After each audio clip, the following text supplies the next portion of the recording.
श्री स्वामी समर्थ. कशा आहात सगळे? मस्त आहात ना? मस्तच राहा.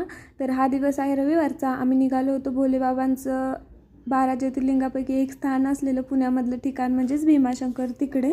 तर हा असा आमचा प्रवास सकाळी सूर्य उगवताना चालू झाला होता. तर दर्शनाच्या रांगेत आम्ही उभे असतानाही बघू शकता तुम्ही, तिथं माकडू खूप आहेत आणि हे बघा त्याच्या छोट्या बेबीला घेऊन कसे बसलेले आहेत.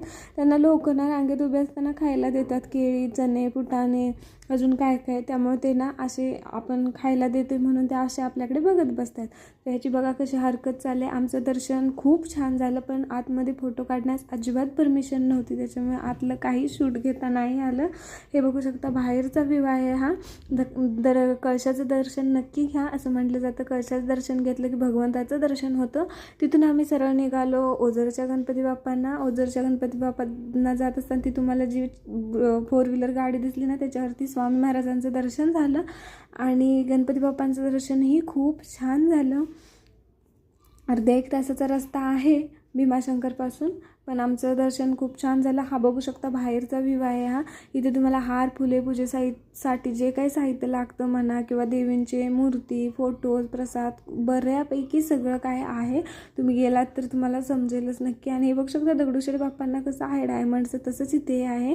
आम्ही इथेही गर्दी होती बऱ्यापैकी. दर्शनाच्या रांगेत आम्ही उभं होतो तेव्हा हे शूट घेतलं होतं. इथेही कलशाचं दर्शन घ्या, कारण मंदिरामध्ये फोटो काढण्यास परमिशन नाही आहे. आणि खूप छान मस्त असं दर्शन आमचं इथेही झालं. आम्ही इथेही फोटोज काढले आणि तिथून आम्ही सरळ निघालो लेण्याद्रीचे गणपती बाप्पा.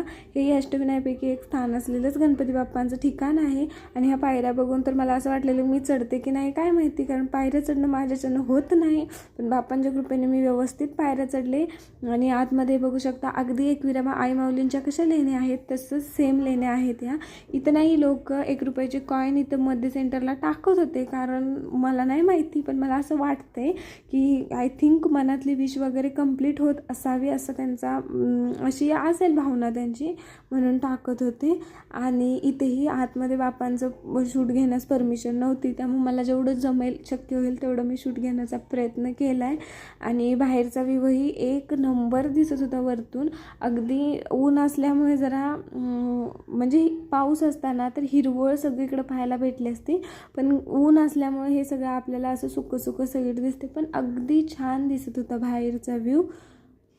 आणि इथेही माकडे खूप आहेत, पण काय एक वैशिष्ट्य सांगू का, भीमाशंकरचे माकडे आहेत ना त्यांची एवढी भीती नाही वाटत. ते आपल्यात येतात जातात असे त्यांची भीती नाही वाटत. पण ही माकडं ना असे आपल्यावर धावूनच येतात की काय असं वाटतं. आपल्या हातामध्ये रिकामी जरी पाण्याची बॉटल असेल ना तरी ते आपल्याकडून हिसकावून ओढून घ्यायचा प्रयत्न करतात. त्याचं असं कारण आहे की भीमाशंकरची जी माकडं आहेत ना त्यांना खायला खूप भेटतं, पण ह्या इथल्या माकडांना ना एवढं जास्त खायला भेटत नाही. पाणी वगैरे त्यांना पिण्यासाठी ठेवले, पण काय माहीत त्यांना ते पाणी पिऊच वाटत नाही. कदाचित त्यांनाही प्युरिफाईड पाणी पिऊ वाटत असेल. ही बघा त्यांच्या मस्ती चालले एकमेकांच्या सोबत. इथेही आम्ही ह्यांनाही बिस्किट वगैरे खायला दिलं आणि आम्ही निघालो. आमच्याबरोबर एक ताई होती. ती ताई एवढी व्हायली होती की अक्षरशः ती रडायला लागली की ती उतरायलाच खाली मागत नव्हती, कारण त्या माकडांची खूप भीती वाटत होती. अगदी मलाही खूप भीती वाटली त्यांची तिचं रडत्याला पाहून.